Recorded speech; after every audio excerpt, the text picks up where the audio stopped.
Ang ibig sabihin ng pahayag ay handa umano si Nicolas Torre III ng Metropolitan Manila Development Authority na tumulong sa paghahanap o pag-aresto kay Senador Ronald De La Rosa kung magkakaroon ng opisyal na utos mula kay Pangulong Ferdinand Marcos Jr.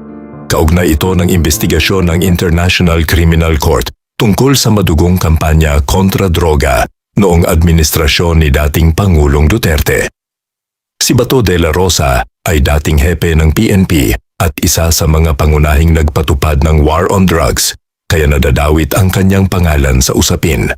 Ayon sa ulat, hindi pinagbigyan ng Korte Suprema ang kahilingan ni De La Rosa na harangin ang posibleng pagpapatupad ng warrant na konektado sa ICC.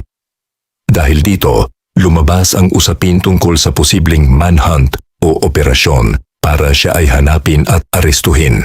May mga naniniwalang dapat managot ang mga opisyal sa mga umano'y paglabag sa karapatang pantao, habang ang iba naman ay nagsasabing pakikialam ito ng dayuhan sa soberanya ng Philippines. Gayunman, sensitibo pa rin ang issue dahil wala pang pinal na desisyon tungkol sa aktual na pag-aresto, may usapin tungkol sa jurisdiksyon ng ICC sa Pilipinas at hati ang opinyon ng publiko.